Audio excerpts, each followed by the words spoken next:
In 2012, we had the convergence of three technologies. The first of which was the smartphone.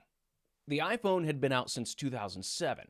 While it was revolutionary to have the touch screen interface, it had not yet reached full potential. In order to fully mold human behavior, we needed access to the apps and technology that the smartphone offered through unlimited data. T-Mobile started offering unlimited data in 2009. But you had to sign a 2-year contract. But carriers started offering more data and more lucrative contracts in the early 2010s, which brings us to the final major technological change: Facebook. You see, while the public could access and create accounts starting in 2006, an app wasn't available until 2008. However, it wasn't until the next revision of the app in 2012 that increased the speed and the features such as Facebook Messenger. Having real-time access to a built-in camera, cheap data to upload and download pictures and video, a social network to browse and share from almost anywhere in the world, this is what officially ended the pre-internet world of 2012. Unfortunately, humans attained this amazing amount of interconnectedness, individual visibility, social interaction, and at the same time, a level of anonymity.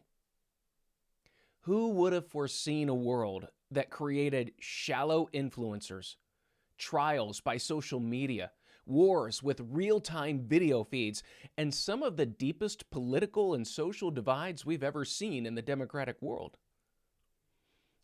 Yeah, these algorithms are addictive, and yeah, they're harmful. And yes, they are driven by profit-first corporations whose first goal is to make money for their stockholders. But then I also hear my daughter's experiences of working with 4 to 6-year-olds.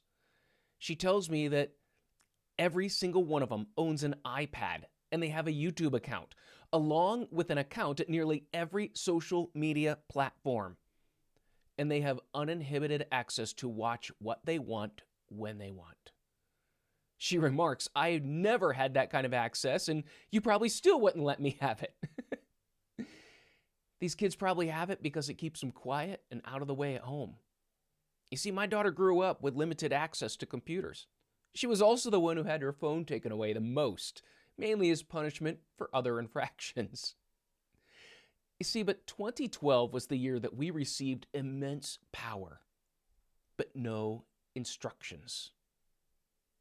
Those of a certain age might remember the short series from the 1980s, The Greatest American Hero.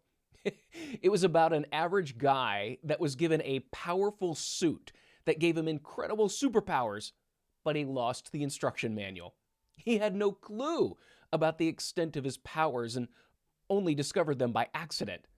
But even then, he could never land gracefully after flying, which became a trope throughout the series.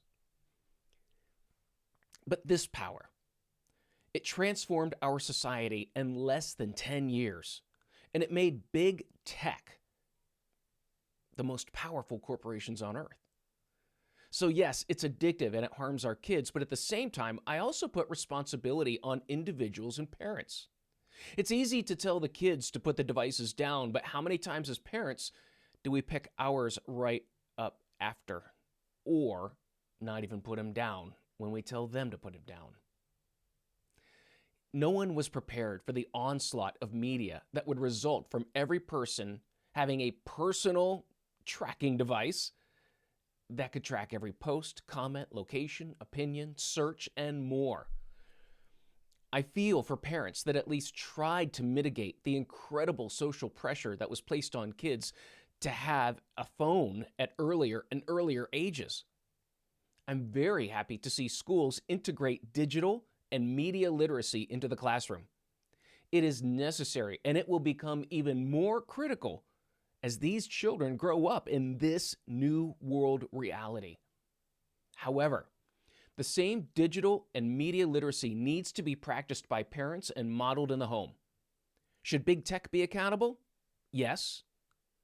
Even though some adults abdicated any responsibility, many parents did what they could to limit, guide, and restrict children's access.